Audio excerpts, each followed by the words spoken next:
I was getting ready to go to my son's house for dinner when my lawyer texted me, "Just call me immediately." I dialed his number. What he told me about my new daughter-in-law shocked me. If you're watching this video, tell me where you're from or what time it is for you. If I fail today, I'll lose the last of my savings, and maybe my son too. The text from my lawyer landed while I was smoothing the navy dress that made me feel like myself. Call me now. Alan never used words like that unless something was burning. I sat on the edge of my bed in my small apartment, a cheerful yellow I'd painted to keep the shadows honest, and dialed. The iron hissed beside me, and the smell of hot cotton felt suddenly wrong, like sunshine in a hospital corridor. "Mary," Alan said, voice tight, "you need to sit down." I am. I wasn't. I was already standing, the dress slipping off the hanger and puddling against my shoes. "Just tell me." "It's about Lena." My throat turned to dust. "What about her?" "She isn't who she says she is." I stared at the window where a maple's leaves made soft coins of light. "That's ridiculous," I said, a brittle little laugh that didn't sound like mine. "She's a pediatric nurse. She lost her parents. There's no employment record at City Hospital," Alan said. "The identity she married Evan under won't hold. My investigator found things that suggest a pattern." The word pattern did the damage. Patterns come with repetitions and victims. Patterns don't love your son. "What do?" I asked. "Go to Evans," he said. "Don't warn them. I'll keep digging." After the call, I turned off the iron and looked around the one bedroom that had replaced my house of 37 years. On the counter, a pharmacy bag lay unopened because my card had been declined that morning. "Try again," the cashier had said, and then, "Do you want to call your bank?" While the man behind me sighed. I'd paid cash and pretended it was fine. My utility bill, folded and softened by worry, peered at me from the bowl by the door. I'd sold a life to help fund a wedding and bought a new life that came with thin walls and a neighbor who played TV game shows too loud. I took the navy dress anyway. Some part of me wanted to look like the woman who used to know what steady felt like. The drive to Evans was 30 minutes of white lines and thought spirals. When grief lost a husband, I learned to cover an ache with chores and recipes.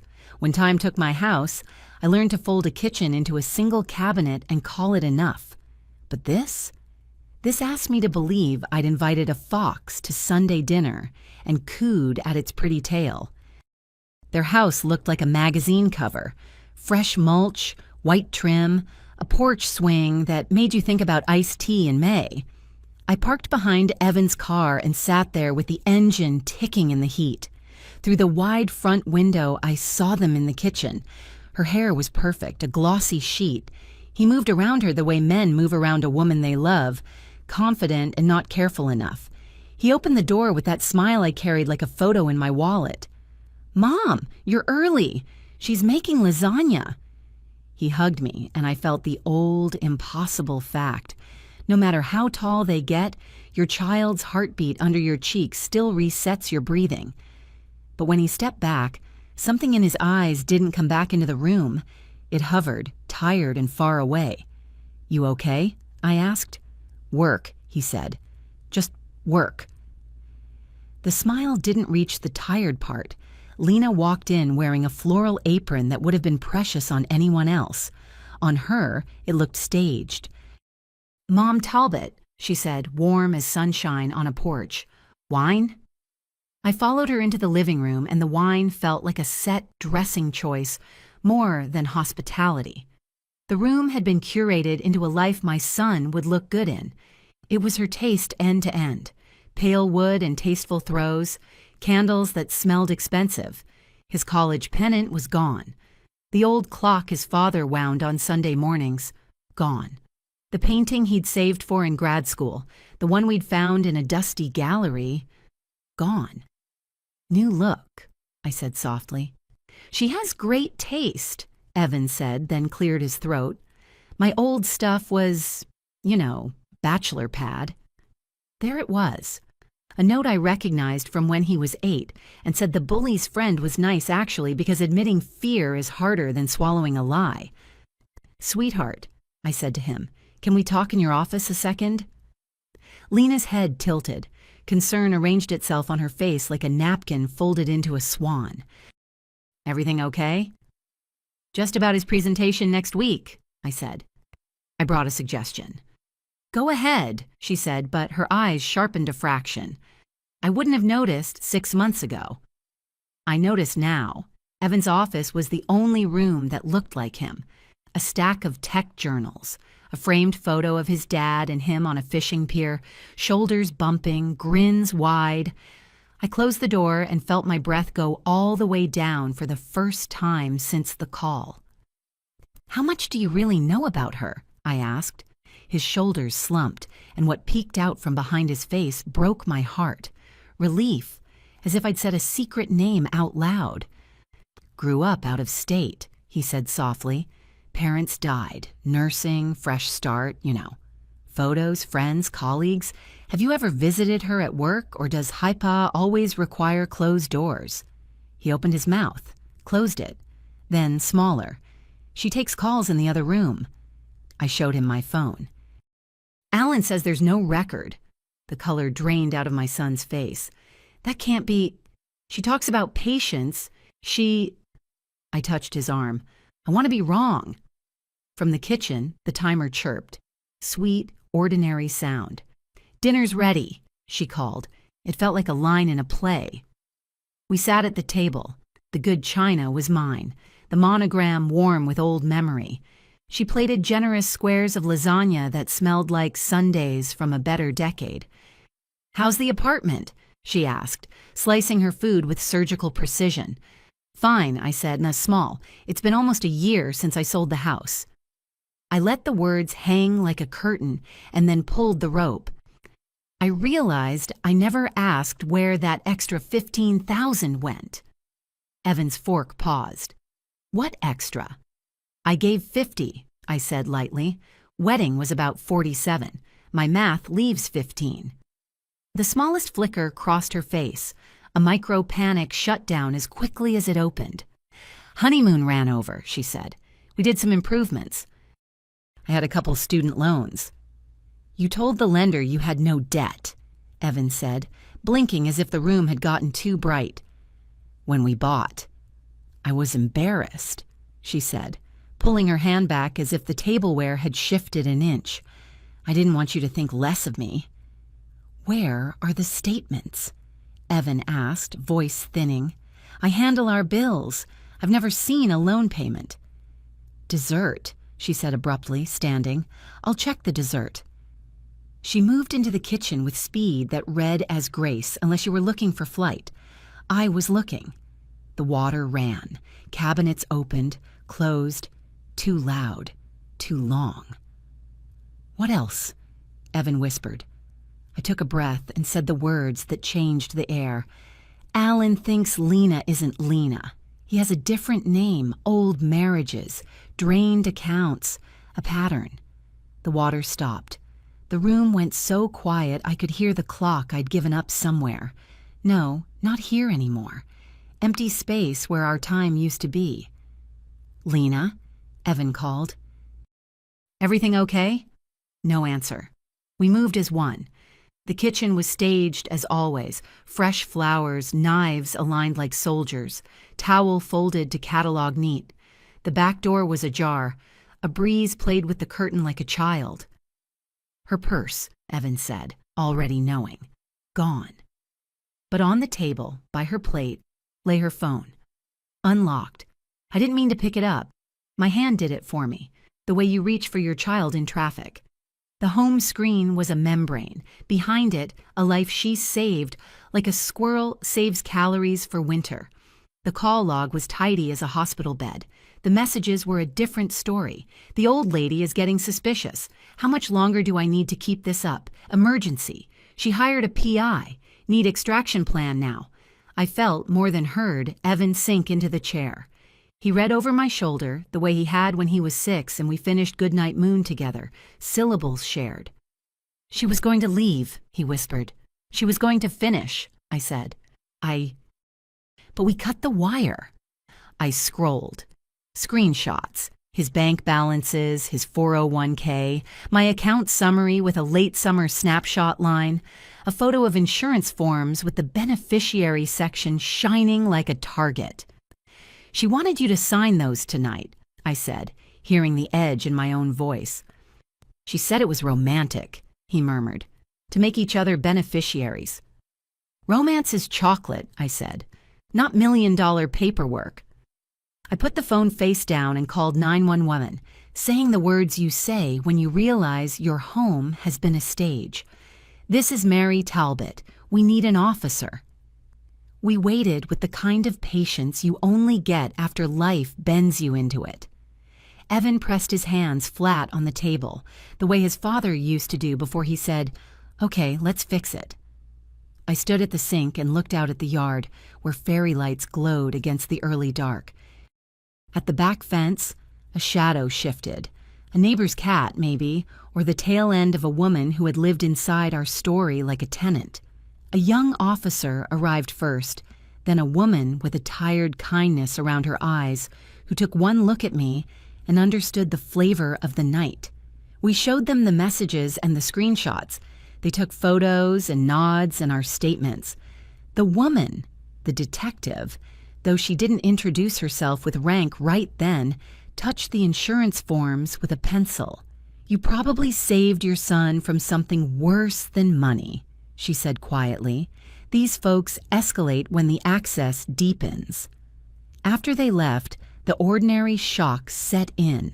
Her sweater on the back of a chair, draped in the shape of a person she'd never been, a coffee mug with lipstick like a kiss on porcelain, the flowers she'd set out for tonight, sweet and doomed.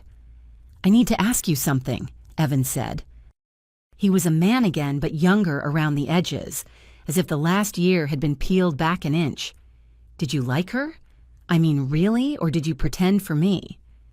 I thought about all the times I'd decided generosity was the safest mirror. "I liked the person she pretended to be," I said. "That person made it easy to ignore the splinters in my mind." He nodded.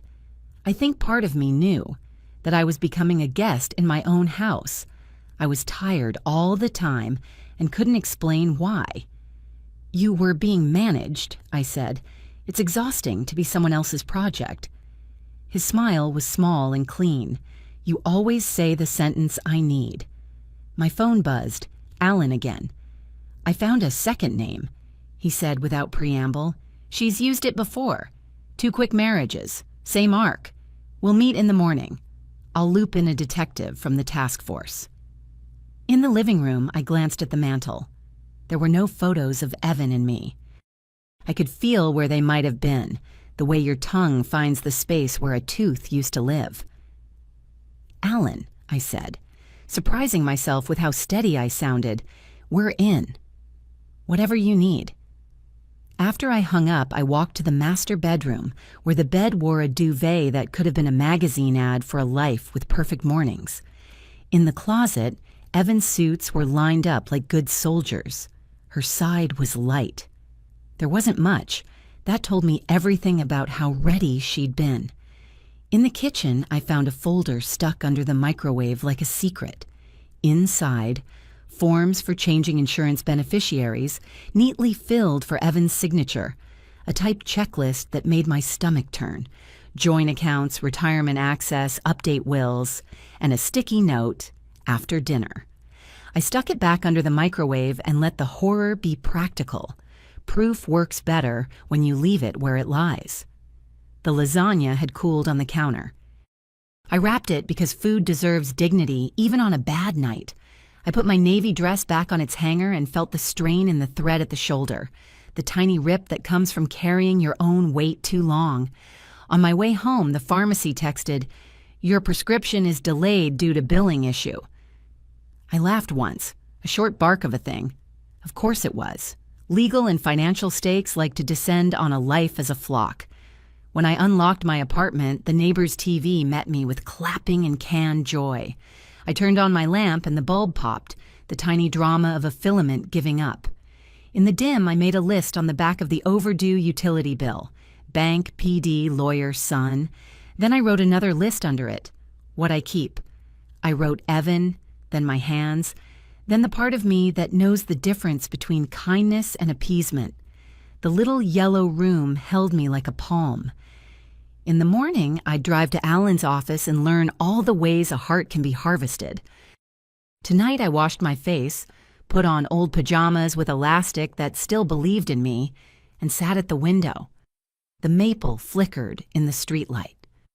Somewhere across town, a woman with too many names would be figuring out a next move. I folded my hands and held very still until the shake left them. I had spent months believing I was lucky to have a daughter-in-law who wanted me close.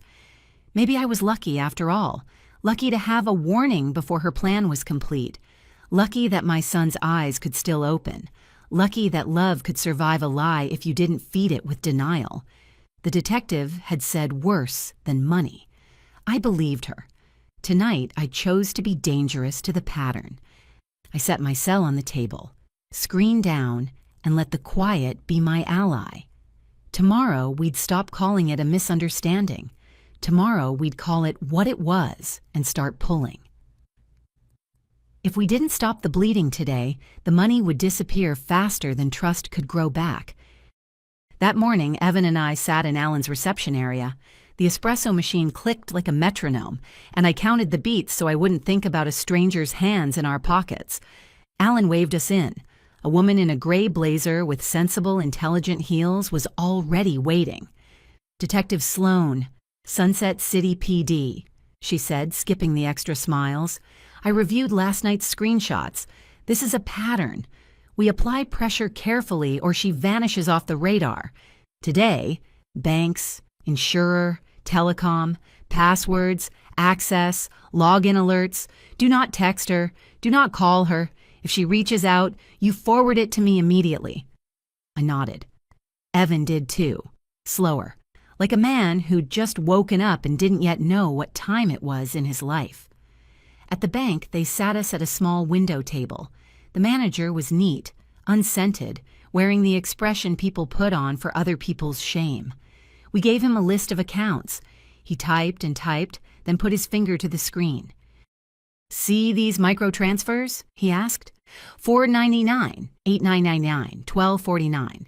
They pose as subscriptions, receivers or payment gateways. Sometimes larger moves are routed through them.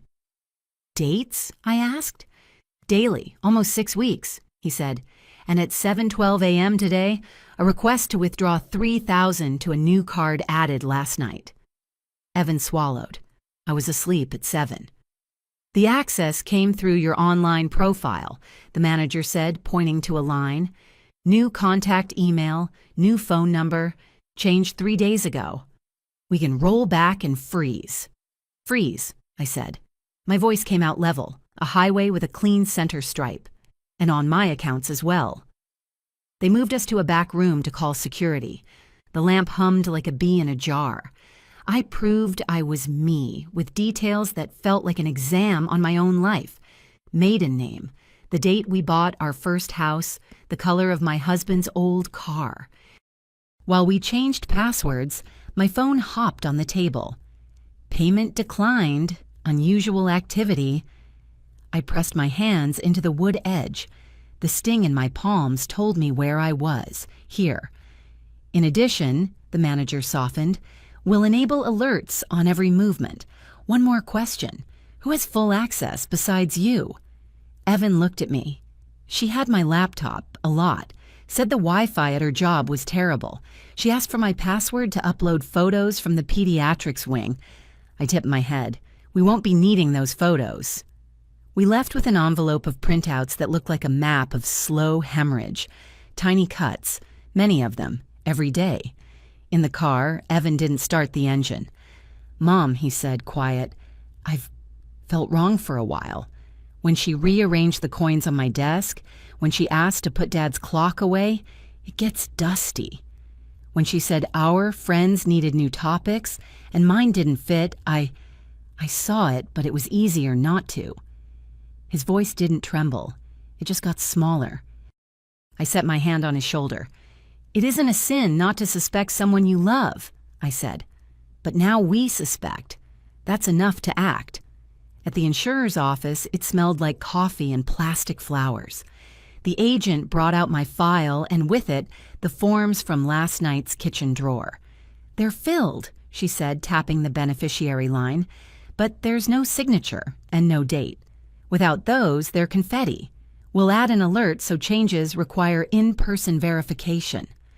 "Good," I said, and something uncurled in my chest, a small square of air. She leaned in. "You're not the first with this story," she whispered. "They rush you with emotion. Sign or the hospital won't talk to me. If you get anything urgent, don't hurry. Bring it here." On the way back, we stopped at the pharmacy. Yesterday's billing issue turned out to be the same game. Someone changed my payment profile, attached a foreign card, then canceled it so charges would fail back to me. The pharmacist shrugged and rang me up in cash. I thought how broken things are, most like a badly glued cup. You pour tea and it weeps along the seam. After lunch, we returned to Allen's. Detective Sloan was marking up a whiteboard, arrows between accounts, subs, insurance, email. When we entered, she looked up. "Good you froze them," she said. "Now the plan. Keep one small account alive with alerts.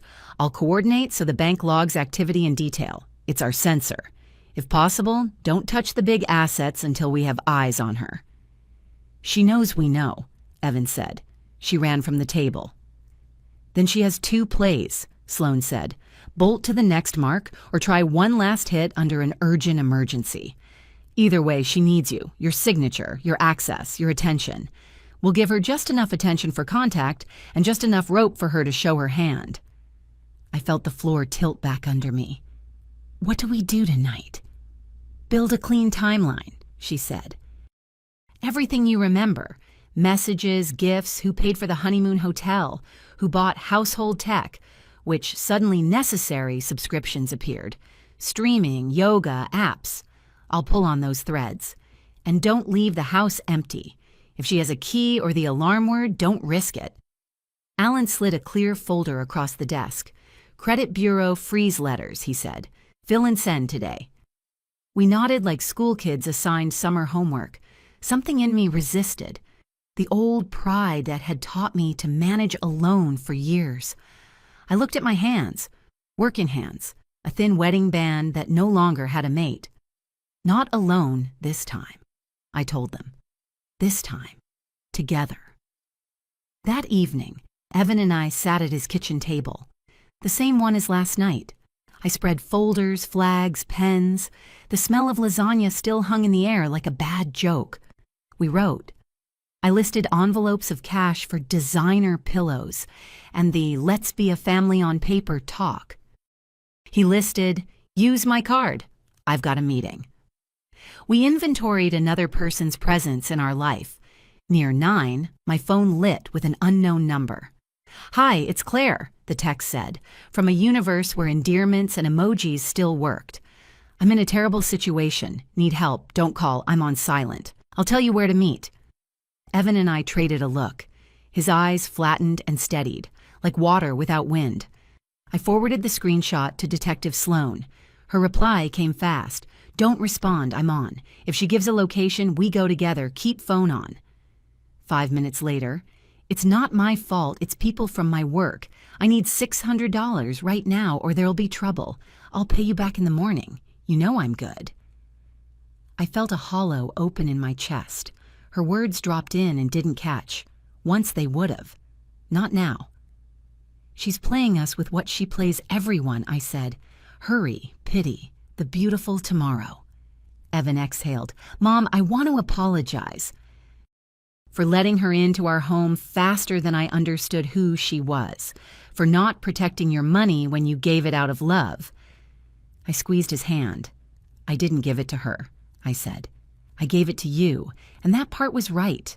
Learning to set boundaries, that's our joint project." I tried a crooked smile.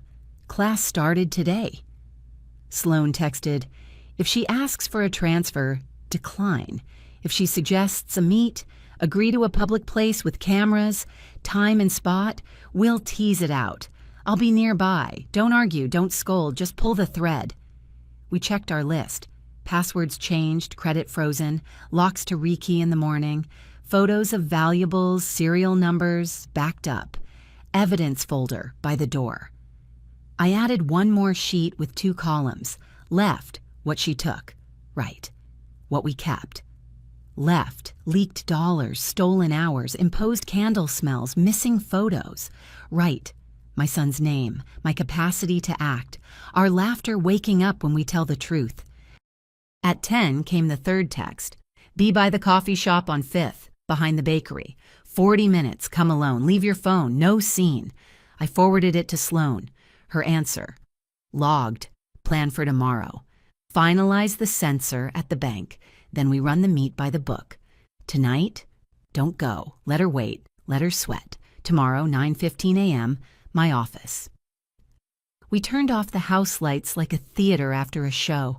I stood in the dark kitchen and wanted to light a candle. Not hers, mine, the cheap pharmacy kind that smells like plain wax and nothing else. I didn't light it. I just set it in the middle of the table like a small promise to myself. The light is ours, not borrowed. Before bed, I wrote 3 short lines. Stop the bleeding. Pull the thread. Protect Evan. Under them, one more. Don't be polite where I need to be dangerous to the pattern. When I lay down, the yellow room got still, as if listening to my breathing change. It did. I didn't fall asleep quickly, but I slept evenly, with the sense that for the first time in a long time, I wasn't letting someone else write my tomorrow. The morning plan was simple. Bank, set up our sensor and alerts. Alan, send the letters. Sloan, collect the threads. And in the evening, if she took the bait, we'd be ready.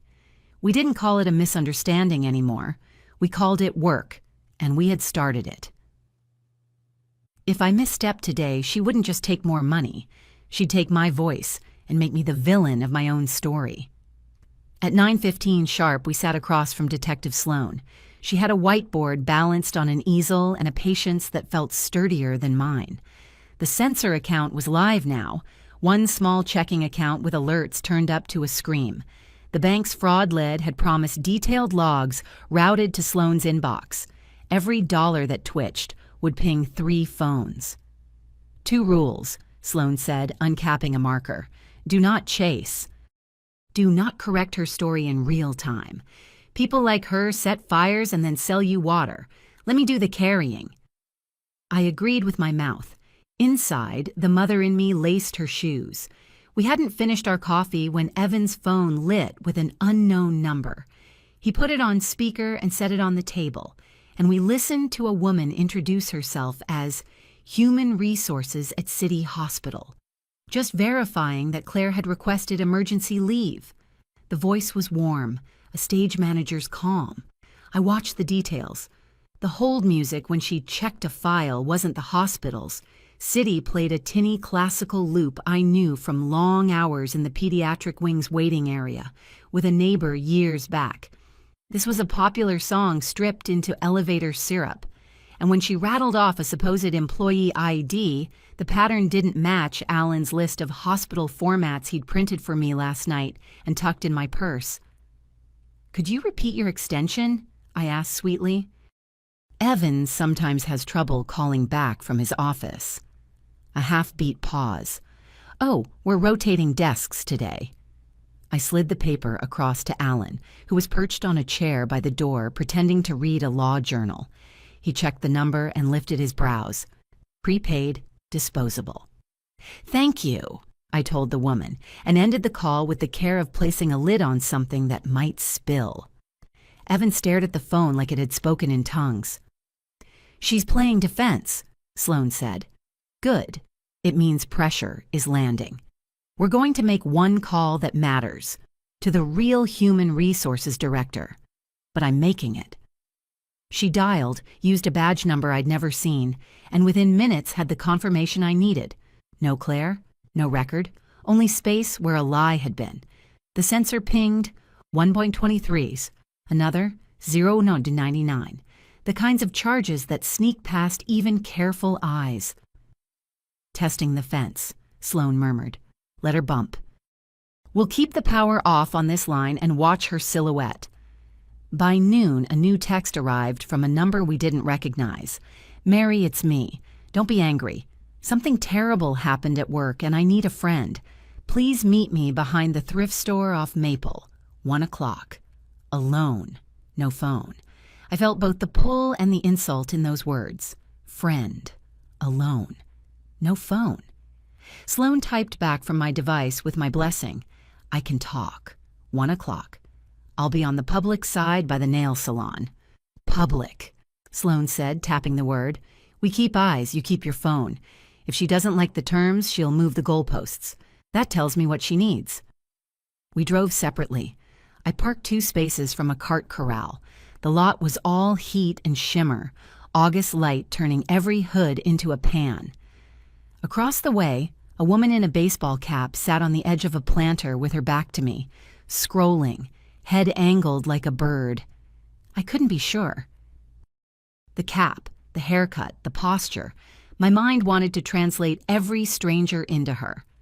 Sloane's unmarked car idled under the only patch of shade.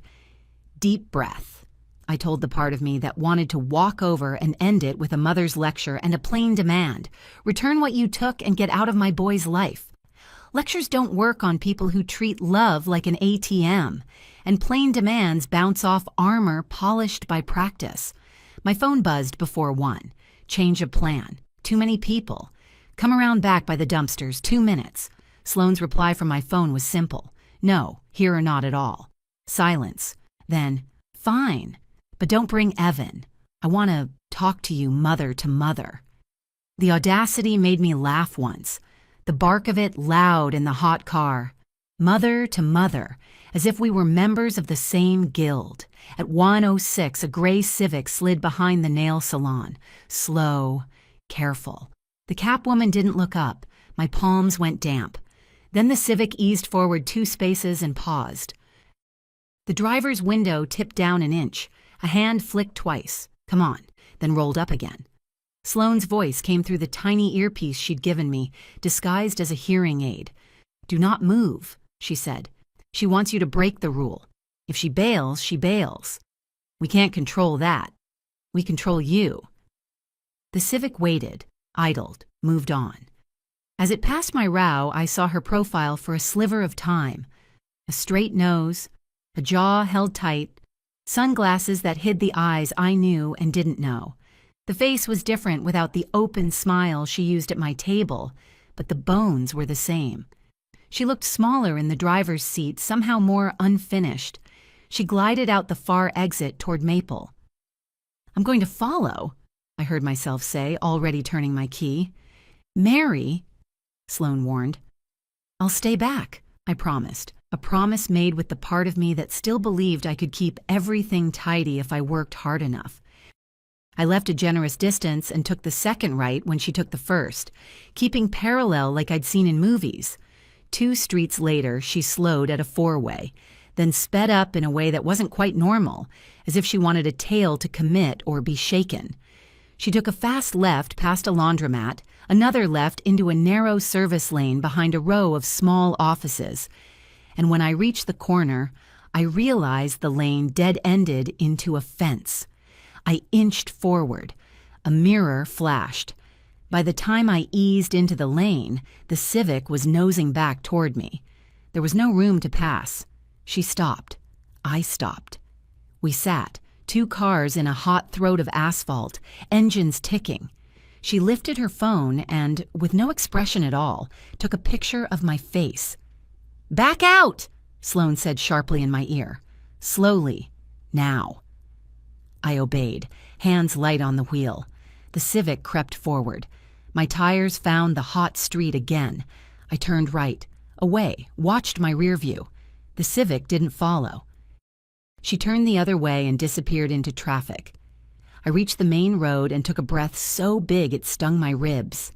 Then blue lights bloomed in my rear view, startling and close. My first thought was, I was careful.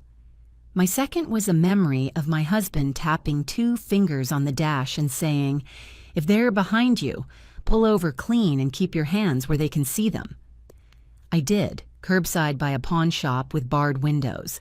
The officer approached with a practiced calm. "Ma'am," he said, "I'm stopping you because we got a call about a blue sedan following and harassing a woman in this area. The caller provided your plate." My mouth went dry. Behind him, 2 more cars slowed to rubberneck, the way people always do around someone else's trouble. "I'm working with the police department on a fraud case," I said carefully. "There's a detective who can—" Sloane's unmarked car slid in behind the cruiser, as if she'd grown it out of the asphalt. She stepped out with her badge visible and a steady hand raised to greet the officer by name. "We're on the same team," she told him quietly. "Case number." She rattled it off. He listened, looked relieved, and tipped his cap at me with a soft apology that didn't quite land because embarrassment sat in my lap like a heavy cat and wouldn't get off. When I pulled away, I felt the shake in my thighs, the delayed tremor, after holding tension too long. My phone buzzed again. The sensor, 0.00, declined. Attempted an online transfer from Evan's Alive account to a card we didn't recognize. Another buzz. A new number texted Evan directly. "Your mother is unstable. She chased me. I'm filing a report. If you love me at all, tell her to stop." He forwarded it to me with 3 words that hurt to read. "I'm so sorry." She flipped the script, I said to Sloane when we regrouped at Allen's. "I make one wrong move, and suddenly I'm the problem." "That's the midpoint," Sloane said, like a teacher pointing to a diagram. "It's where the fire looks big. But now we know her toolkit. Spoofed calls, decoys, third-party sympathy. We adjust." "I chased," I said, not to be melodramatic, but to tell the truth out loud so it would stop being a hook inside me. "Yes," Sloane said, "and you survived it. Now we use the part of you that didn't chase, the part that said no to the dumpsters, the part that sat still and watched." In the late afternoon, Allen had us sign and send the credit freeze letters. He drafted a simple statement for Evan to keep in his notes app, something he could paste to anyone who reached out on her behalf. "For safety and legal reasons, I can't discuss private matters. If you have questions, please contact Detective Sloane at—" It wasn't satisfying, but it was clean. We also changed the lock code at Evan's house and added a camera over the driveway. The motion sensor pinged when a squirrel ran across the porch. Somehow that tiny false alarm comforted me. I was learning to prefer false alarms to disasters. Near dusk, my neighbor texted a photo from my apartment building. A woman in a hoodie, head down, buzzing units and asking for Mary. The image was grainy, nothing proof-worthy, but the line of the jaw looked familiar. I forwarded it to Sloane and felt my stomach go cold and then hot. "Don't come home right now," Sloane wrote. "Stay at your son's. We'll run a patrol past your place twice tonight. Put your car in the garage if you can. Predators circle the thing they can't enter." Evan made tea, the way his father used to. Bag in, pour, wait, squeeze. But he did it slower, like he was waiting to see if the ritual would stick to him. We sat at the kitchen table in the half-dark. Outside, porch lights winked on one by one, a constellation of neighborly hope. "I hate that she made you look bad for doing the right thing," he said. "She didn't make me," I said gently. "She offered me a faster door. I walked through. Next time, I wait for the key." He smiled, worn at the edges but honest. "You always say the sentence I need." My phone buzzed with an email from the bank. A failed attempt at adding a new device to Evan's account, flagged and blocked. Then a note from the insurer confirming the alert we'd placed. And finally, a short reply from the real human resources director. "We have no employee by that name. If someone is impersonating our staff, please share with law enforcement." I printed everyone and slid them into the clear folder like I was packing a lunch for a long day. Evidence doesn't care about your feelings. It lets you rest. At 10, another text from her. "I tried to give you a chance. I'm not the enemy, your jealousy is. Last offer. Meet me tomorrow, coffee on 5th, 4 p.m., alone. Or I walk away forever and you'll never find what you're looking for. I stared at the words until they blurred and found myself thinking of the cheapest candle in my kitchen drawer. The one I hadn't lit last night because I wanted to own the dark a little. I could light it now, or I could wait, practice owning the wanting instead. Sloane's plan arrived seconds later. We take the meet at the coffee shop. Public cameras. We wire you. You keep her talking long enough to touch money or admit to the scheme. You won't be alone. You will feel like you are. That's the point where most people bargain. Don't. You are not there to save her. You're there to show her to us. I typed back before I could overthink it. Yes. After we set our alarms and layered the house in locks, I stood at the kitchen sink and looked out at the dark yard. I thought about every time in the last year I'd chosen appeasement and called it kindness. The difference felt clean now, like air after a storm. I wrote 3 new lines on a sheet of paper and taped it to the inside of my purse, where only I would see it. Don't chase. Don't fix her feelings. Tell the truth and stop. When I finally lay down, the quiet wrapped itself around us. I listened to Evan breathe in the next room the way I used to when he was 3 and had a fever, one ear open to the dark, counting. The counting steadied me. Somewhere out there, a woman with too many names was revising her script. Tomorrow, I would stop being a reactive character in it. Tomorrow, I would let the net do the work. And if my hands shook, I would hold the line anyway. If I flinched today, she'd slip the net and we'd go back to guessing. By mid-afternoon, the heat lay flat over the city. At the precinct, Detective Sloane clipped a thumb-sized microphone into the hollow of my sweater's neckline and settled a tiny earpiece against my ear. She kept her voice low, the way you speak to someone threading a needle. "Ground rules," she said. "Public place. You don't accuse, you invite. If she reaches for money or names the plan, great. If she tries to move you somewhere private, you say no and stay seated. If you feel cornered, you'll say the phrase." "What phrase?" "I need a glass of water." "A server will magically appear." "That's us." I nodded. She checked the recorder, then looked at my face the way a friend looks before you do something brave. "You know who you are in there," she said. "Stay here." The coffee shop on 5th sat under a striped awning and pretended the world was simple. Chalkboard specials, clink of cups, air that smelled like roast and butter. I chose a table with a clean view of the entrance and 3 cameras in my periphery. I folded my hands around a paper cup so I'd have a job, and I let my breathing slow until my ribs found the old rhythm again. At 4:07 she walked in. No cap, hair knotted back. A dress I'd never seen, soft blue, the kind you buy when you want to pass for harmless. She spotted me and arranged her face into surprise, then relief, then a hint of reproach. It was a dance routine I recognized now.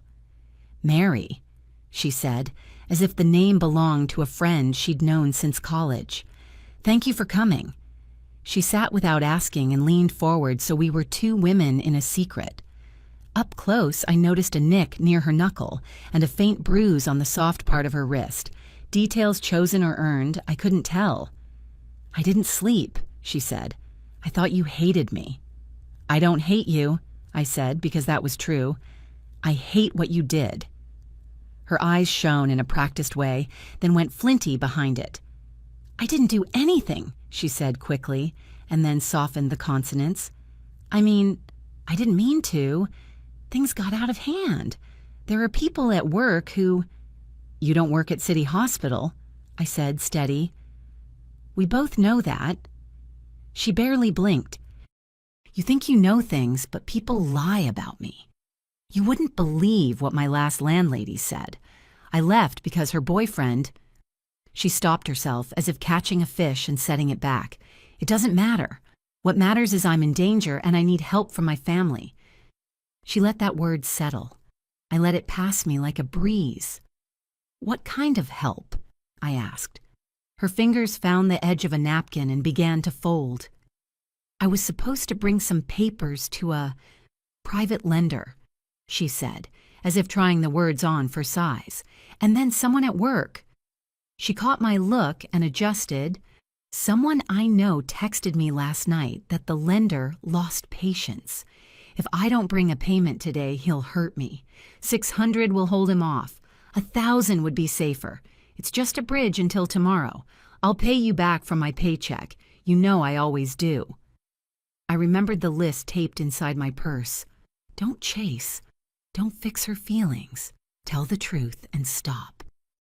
You don't always do, I said. And I'm not a lender. I'm a mother. Her jaw twitched. To me, too. To my son, I said.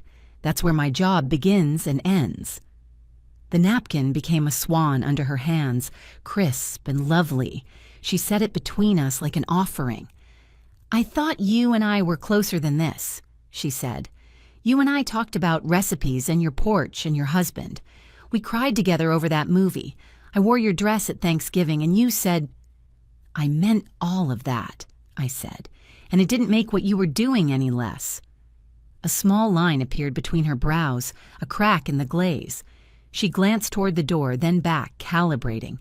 When she spoke again, the voice had a thread of anger braided in. Fine, she said. Let's talk straight. Evan owes me. I left a good life for him. I took care of that house. I made him better. He promised we'd build something together. I need what I'm owed. What is it you think you're owed? I asked. Stability, she said, quick. Security. My name where it belongs.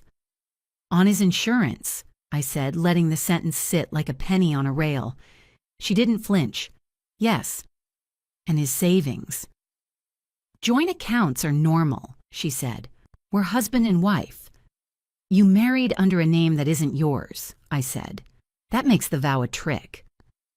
Something in her face changed. A flare, then a smothering.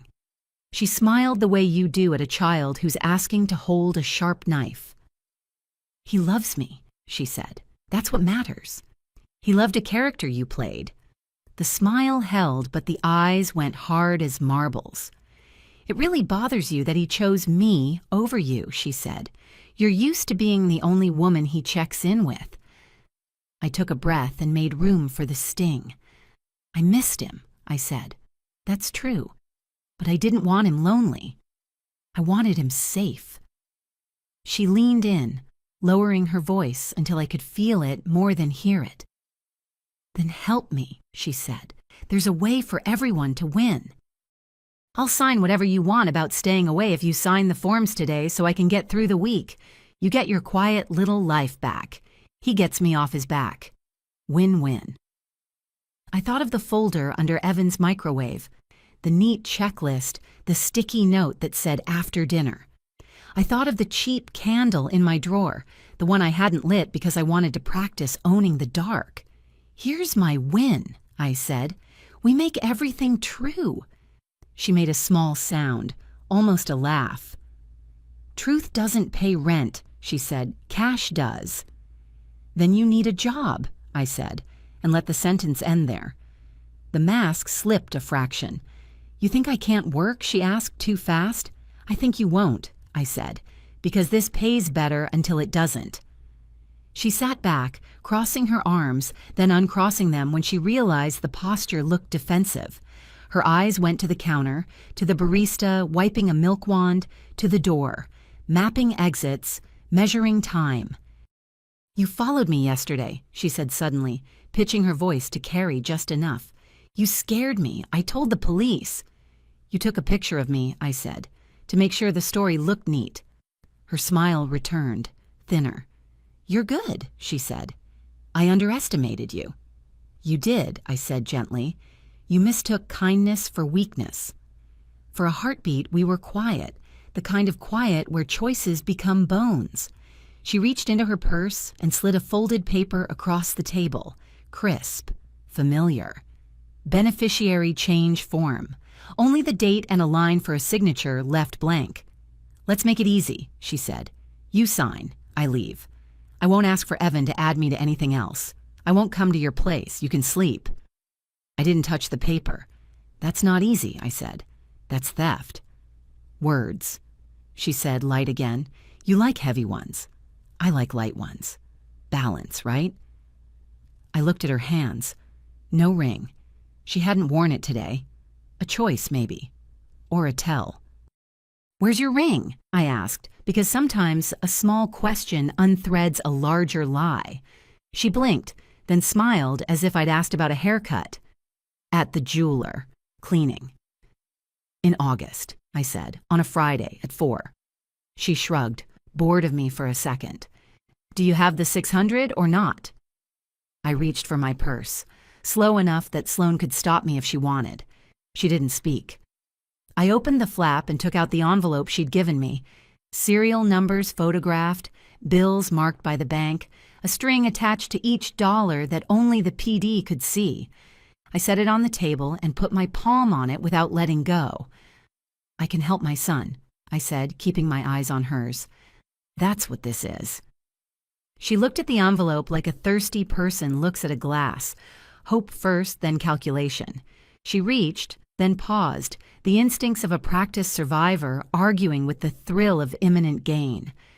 What do you want for it? She asked, as if negotiating a couch on a resale app. The same thing I wanted at my kitchen table, I said. Honesty. She laughed properly then, a bright, pretty sound that made the barista glance over and smile without knowing why. Mary, she said, soft with pity, you don't want honesty. You want a story where you're the hero and I'm the lesson. I'll take a story where my son is safe, I said.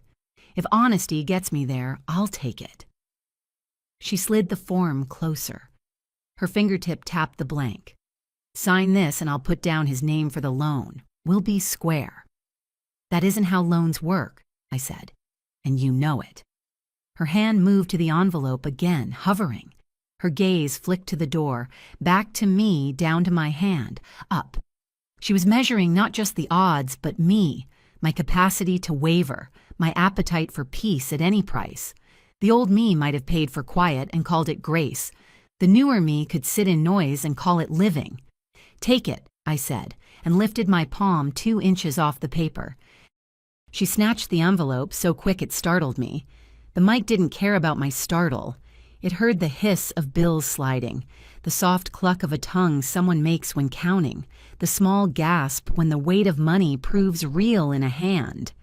Say it, I said quietly. Say what? She said, already tucking the envelope under her purse. What you're taking it for? The pause was short but not empty. She glanced toward the window where the awning stripes drew a tidy frame around a messy afternoon. When she spoke, she gave me the exact sentence that people like her use when they're tired of the long way around. For the agreement, she said, to keep me quiet and out of your way. I felt a strange gratitude then, not for her, but for the way truth made the air simpler. Thank you, I said, and I meant it. She blinked. For what? For telling me who you are. Her eyes narrowed. You think this is a game. No, I said. I think this is your job. I lifted my cup. It was empty. My voice was steady. I need a glass of water. The barista looked up like he'd heard his name in a dream. He picked up a tumbler and moved toward the sink. The door opened with a soft chime, and 2 men in plain shirts stepped in, so ordinary you wouldn't notice them if you weren't looking. Sloane appeared at my shoulder like a thought I'd invited. Claire, she said, her tone a velvet rope. We need to chat. The woman across from me didn't bolt. She didn't cry. She did what good con artists do when cornered. She went limp with innocence. Detective, she said as if relieved. I was just leaving. Mary asked to meet privately so we could settle some family business. I'm so glad you're here. She's been very agitated. Of course, Sloane said mildly. You're going to bring that envelope with you and we'll all go somewhere quieter to talk. The woman smiled, sweet as a pear. What envelope? Sloane's eyebrow moved a millimeter. The one you just counted under the table. Mary offered me a gift, she said, a farewell gift. Perfect, Sloane said. You can describe the terms while we record. For a moment, I saw the mask slip too far. An edge showed, the real face beneath the soft blue. She caught it, smoothed it. "I'm happy to help," she said. "I always cooperate." Sloane nodded toward the door. As they stood, the woman bent as if to fix a strap on her shoe. The envelope flashed once more in her hand, then vanished into a hidden pocket. I wouldn't have noticed if the light hadn't caught the paper's edge. Good at hands, I thought. Always had been. Outside, traffic hummed. Inside, the shop returned to its small noises, steam, spoons, someone laughing at a text. The barista set a glass of water on our table and left it there beating, a little river forming at the base. Sloane glanced at me, giving permission to feel whatever I felt. I expected triumph. What I had was something cleaner and quieter, like the silence after a storm when you discover the house still stands. "Did I do it right?" I asked, my voice very small in my own ears. "You did it exactly right," she said. "You told the truth and stopped. You didn't chase, and you gave her a chance to choose her own sentence." "What sentence will it be?" I asked, meaning more than jail. "The kind you write yourself," Sloane said. "We'll handle the legal part." She followed the others out. Alan slipped in from the sidewalk with a lawyer's quick nod, took my arm, and steered me toward the back door where the heat wasn't as punishing. "Breathe," he said, "then drink that water." I sat on a milk crate near the recycling bin and took a sip. It tasted like nothing, and it tasted like everything. Through the back window, I saw the awning's shadow cut the sidewalk in two clean halves. On one side, sun. On the other, shade. You could stand anywhere you wanted. You could move. When I went back through the shop, the barista caught my eye. "Forgot your swan," he said, holding up the napkin bird she'd folded. The tiny paper neck had a perfect curve. I took it, then set it gently in the trash on my way out. Some things you keep to remember who you were. Some things you throw away to remember who you are. That night, Evan and I sat with the folder and slid today's pages in. Transcript, receipt log, notification emails. The form she'd pushed toward me with the blank still blank. The camera over his driveway lit up twice with raccoons and once with a neighbor cutting across the lawn. Every false alarm landed like a benediction. Before bed, I added a new line to the list inside my purse. Hold the line. Tomorrow would ask for a stronger version of me. I didn't need to become someone else to meet it. I just needed to be the person I had been all along, minus the parts that apologized for seeing clearly. Nels? If I blinked tonight, she wouldn't just steal money. She'd take our names and write them into her script as props. By morning, the coffee shop felt like a dream I'd borrowed from someone braver. Detective Sloane texted at 7:10. Interview completed. Evidence logged. Charges recommended. Theft by deception. Attempted extortion. Expect blowback. Patterns don't like to break. It was the warning I needed more than the comfort I wanted. Evan brewed tea and stood there with the kettle in his hand like it weighed a season. "Does it end now?" he asked. "It turns," I said. "Endings come later." Before noon, the turn arrived. An email hit Evan's inbox from a generic address with an official-looking banner that fell apart if you stared. To resolve a family misunderstanding, sign the attached withdrawal of complaint and beneficiary acknowledgement. There was a line for my name and his, a notary seal box, pre-printed as if the future had already happened, and a note. "A mobile notary will stop by this evening between 7 to 9 p.m. for your convenience." Evan's shoulders rose to his ears. "She wants inside the house again." "She wants inside the paperwork," I said. "The house is just the hallway." We forwarded everything to Sloane. Her reply came layered with strategy. "We'll be there. Don't escalate. Don't discuss the form. If a notary appears, you say, we only sign at the bank or the PD with Detective Sloane present. If she comes herself, step back, let the camera see her, and keep the door chain on. We'll be 2 minutes out. 2 minutes is a long time when you're the hinge of a door. We spent the afternoon tightening the ordinary. Fresh coat on the lock, the evidence folder squared on the counter, my purse list retaped where my fingers could find it by feel. I set the napkin, swan she'd folded yesterday on the edge of the trash, and then, because habits matter, pushed it under. Some trophies teach the wrong lessons. At 6:50, the house felt like a stage 5 minutes before curtain. Even the air waited.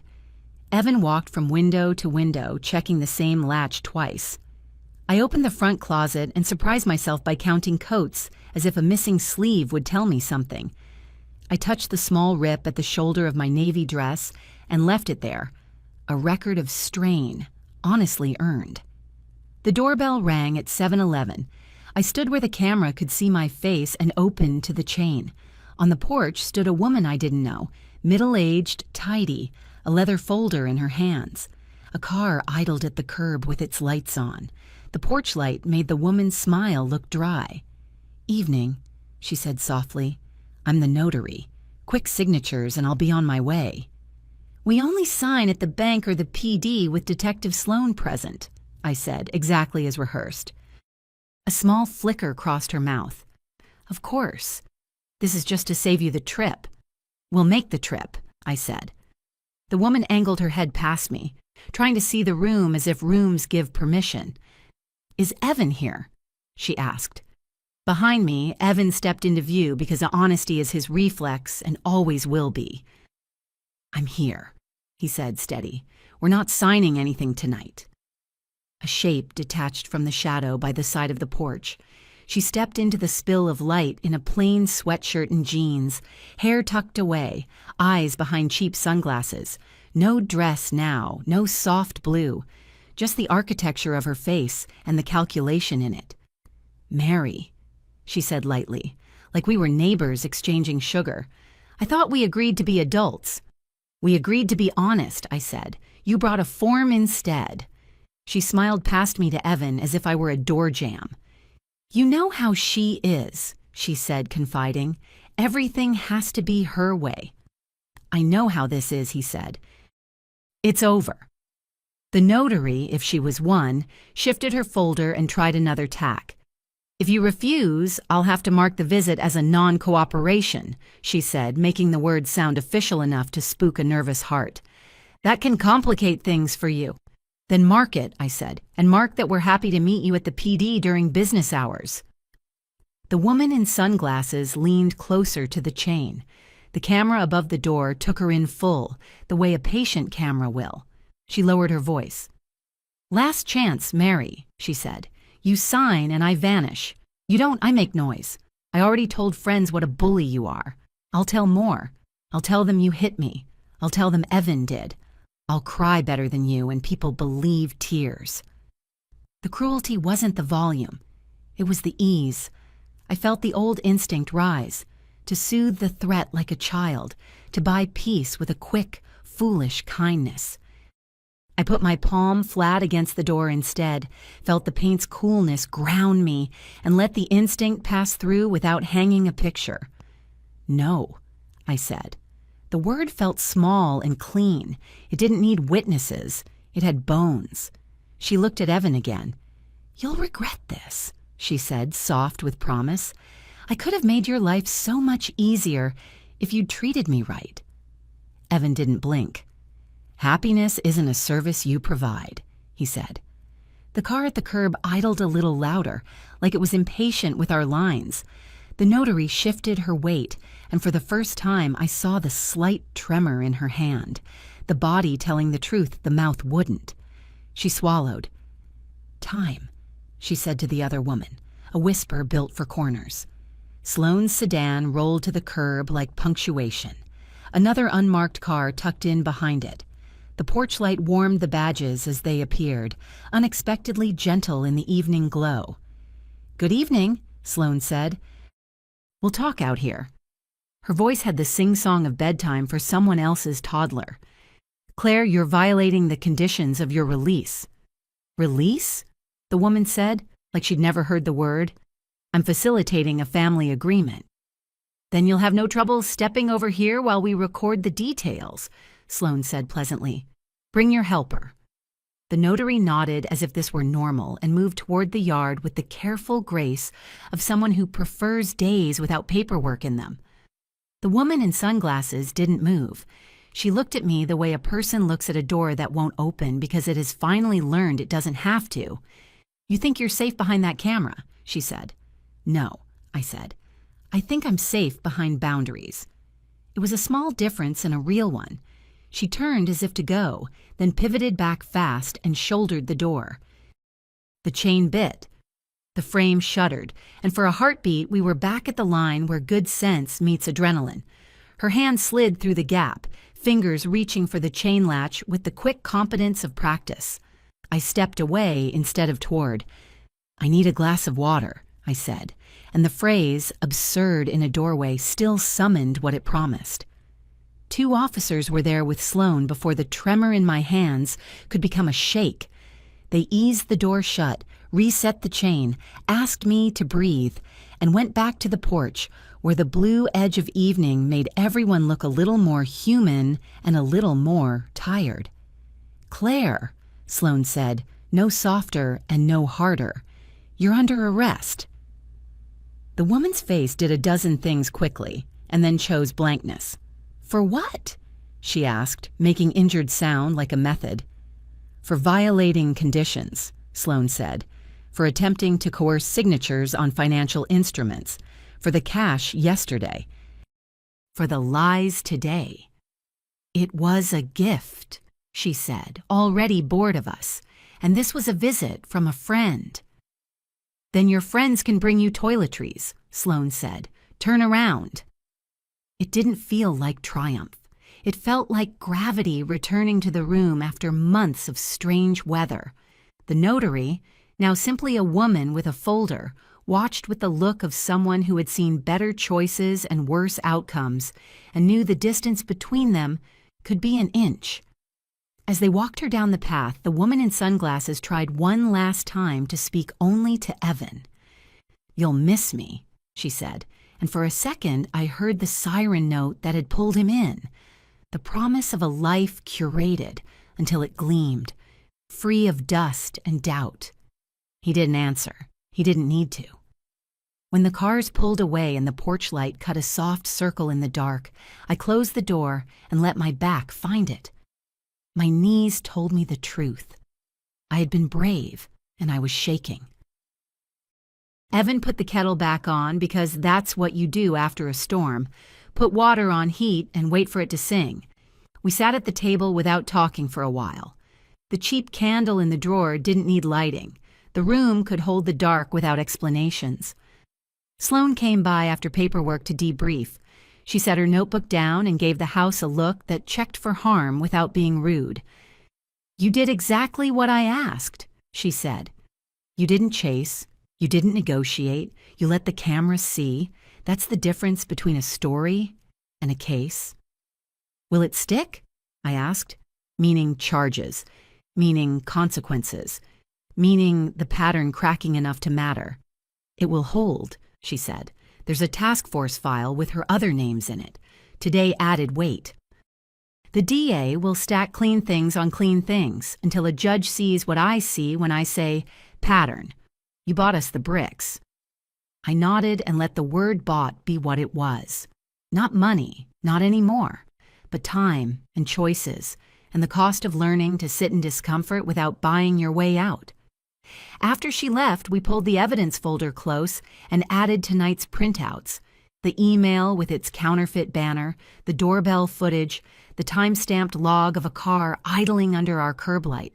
I wrote the time in the corner in my tidy schoolteacher hand and felt the smallest, strangest pride. I had learned a new job late in life and done it well enough to sleep. Evan tapped the folder. "How did you not yell at her?" he asked, genuine curiosity in his voice. "I wanted to, every minute."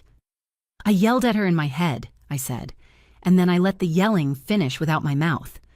He smiled at that, a weary curl at the edge. "I'll try that." "Try this too," I said. "When you want to fix someone's feelings, drink a glass of water first." Is that what the phrase is really for? He asked, half joking. It's for buying 10 seconds, I said. 10 seconds is a boundary you can carry. We did the dishes like it was any Thursday because reclaiming the ordinary is part of any rescue, and the clink of plates can be a hymn if you do it slowly. When the kettle sang, we poured and didn't rush it. Outside, a neighbor walked a dog that was older than its leash. Somewhere, raccoons made a plan we didn't have to solve. Later, alone in the yellow of my apartment, I stood by the window and watched the maple move like a breath. My neighbor's TV murmured a quiz show through the wall, and for once the canned applause didn't make me lonely. I wrote 3 lines on a fresh page and slid it into the purse behind the others. Boundaries are not meanness. Peace isn't purchased, it's practiced. We end patterns by refusing our part. Then I added a 4th for tomorrow, court, then the math. Because after you break a pattern, you count. You count what left and what stayed. You count what comes back. I turned out the light and let the room be a room. Sleep came the good way, without negotiation. Tomorrow we'd sit with Alan in a calendar. Tomorrow we'd face the hospital's absence, where her lie had been, and let it stop hurting. Tomorrow we'd watch a judge put names into the right boxes. Tomorrow we'd start learning what it costs to be safer and pay it with open eyes. If I measured today wrong, I'd spend the next years guarding ashes instead of tending a fire. The morning after the porch, the city felt lighter by an ounce. Alan asked us to meet him downtown. We didn't go to the hospital. There was nothing for us there but the absence of a record, and we had that in writing. We went where people sit at long tables and talk about dollars in plain voices. Alan spread folders like place settings. Here's the math, he said, and the room became a ledger. What bled, what we stanched, what might come back, what wouldn't. We listed the tiny cuts first, $4.99, $8.99, $12.49, subscription ghosts we could cancel and claw back. The bank had already reversed 3 weeks' worth. The larger bites were uglier. The honeymoon overages that had been somebody else's flights, the improvements that were a new phone on a plan we didn't know we had, the cash withdrawals under a polite camouflage of errands. Those wouldn't all return. Some money keeps running once it's loosed. It doesn't look back. The envelope yesterday is clean evidence, Alan said. Marked bills, your statement, her sentence. That goes in the returnable column. Returnable doesn't mean tomorrow, I said, because I had learned to respect the calendar. No, he agreed. It means due. He added a page. Restitution schedule, if the judge accepted the stack the way Sloan expected. A monthly figure, not dramatic until you multiplied it by years. I traced the line with my finger and felt something unclench, not because money solves grief, but because an owed number has a way of lifting the fog. And this, Alan said, sliding across the email from the insurer confirming the alert flag, is why you didn't sign. You protected the future, which is worth more than any refund. I looked at Evan. He looked back with the steady I recognized from when he was 8 and learned to ride without training wheels. Equal parts fear and pride, the balance newly his. By afternoon, we were in a courtroom with wooden pews and a clock that ticked, as if time still believed in order. I didn't name the place to myself. It was simply a room where a stranger wore a robe and asked for truth. Claire, Lena, whatever name she had chosen that morning, stood with her lawyer and listened to words that sounded less like accusation and more like inventory. She didn't look at me. I didn't look at her much either. When I did, I saw a person built for improvisation, now forced into a script with lines she didn't write. Some part of me, the part that still kept extra blankets in the closet, felt a thimble of pity. I let it be pity and not permission. That was new. Sloane's testimony was a clean string. The coffee shop recording, the envelope, the attempted door push against the chain, the emails, the spoofed call, the picture of my face taken in a dead-end lane. Alan spoke only when asked. Evan did too, and his voice made a shape in the room I felt proud to stand inside. Her lawyer tried the words I expected: misunderstanding, family dispute, gift, grief. But the pile of small truths outweighed them. When the judge spoke, he put things into boxes I could live with. Release conditions tightened, a no-contact order that said my door would stay only mine, an agreement to hold the marked cash, and a line in the record that used the word pattern the way Alan had used it on my bed the first night, not as poetry, but as proof. Sentencing sat on a date 6 weeks out, pending more paperwork and calls I never had to make.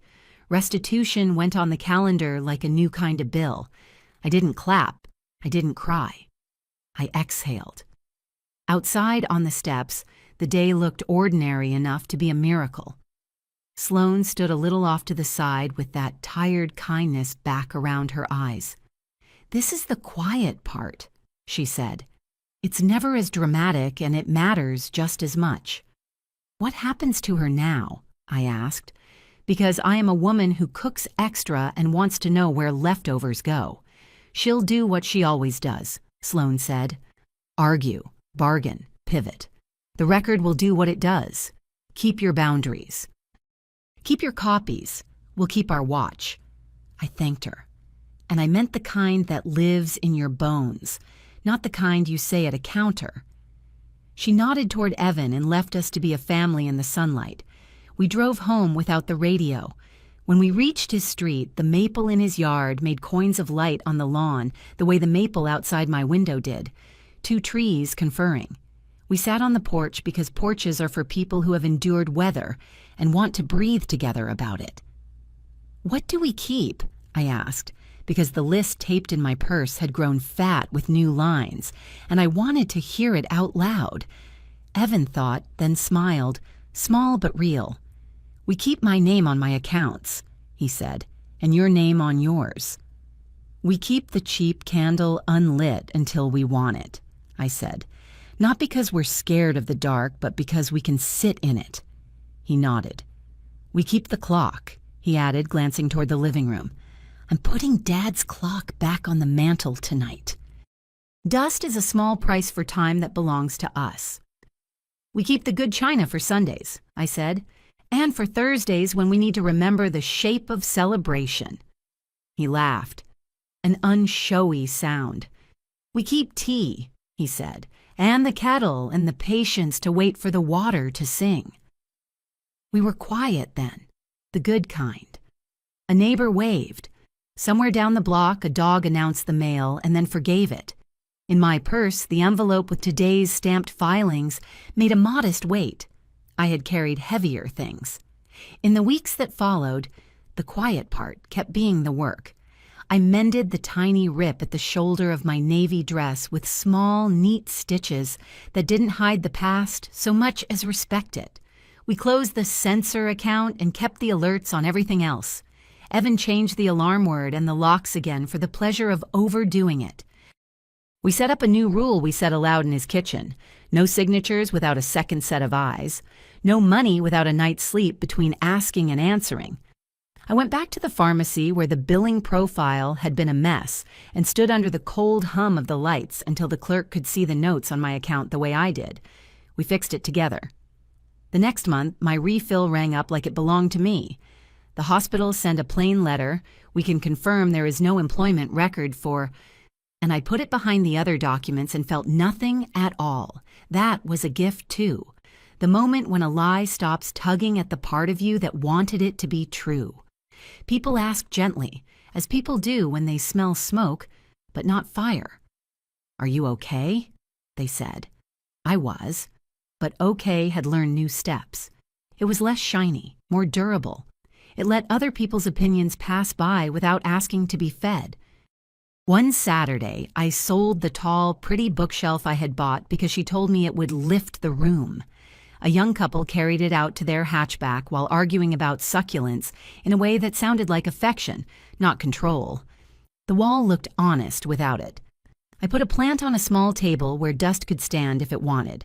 Another day, I took the napkin swan out of the trash because a part of me thought I should hold it as a lesson and then, smiling at myself, tucked it back under. We keep what teaches us to be who we are. We discard what only teaches us to be afraid. When the sentencing date came, I wore the mended dress and flat shoes that could stand all day. The result was not dramatic. A tangle of conditions, a term that sounded long on paper and short in a life, a restitution plan that would trickle like a slow faucet we'd chosen not to fix yet. It was enough. Not everything we lost had a number, and not everything with a number deserved to run my days. That evening, on my small apartment porch, I set a folding chair next to the railing and watched my maple trade light with the street. My neighbor's game show celebrated someone else's answer through the wall. I didn't mind. I lit the cheap candle for the first time, not to drive anything away, but to mark that the room was mine to light or not. Evan came by with takeout and the clock, wrapped in an old towel. We ate from cartons and put the clock on my bookshelf, the one that had been empty for too long. He wound it like his father taught him, 2 careful turns, and we listened to the tick find its lane. "I'm sorry," he said again, but this time it landed differently. Not as a debt, but as a thank you disguised as regret. "I know," I said. "Me too, for the ways I tried to make peace with gifts instead of boundaries." We didn't rehash the worst night. We didn't have to. Instead, we wrote a new rule on an index card and taped it inside my cupboard. Kindness with edges. It sounds like a cutting board, I thought, and smiled. Sturdy, useful, not meant to be a door. Before he left, we stood at my window and looked down at the quiet street. 2 people who had been fooled and had not stayed fooled. That felt like dignity. After he went, I washed the 2 forks and 1 knife and left them to dry. I added a last line to the list in my purse, and then, because the list had done its work, I folded it into a small square and tucked it behind the evidence folder where I could find it if I forgot. A smaller life can be a larger one if it fits. I turned off the lamp. The candle's small flame made a halo on the navy stitch I'd mended that morning. The room held steady. So did I. We didn't call it a misunderstanding anymore. We called it our life, and we kept it. If this story resonated with you, leave a like and consider subscribing. You can also drop any comment below, even just 1 word. Maybe tell me where you're watching from, or what time it is right now. Sometimes 1 word is enough to say you were here.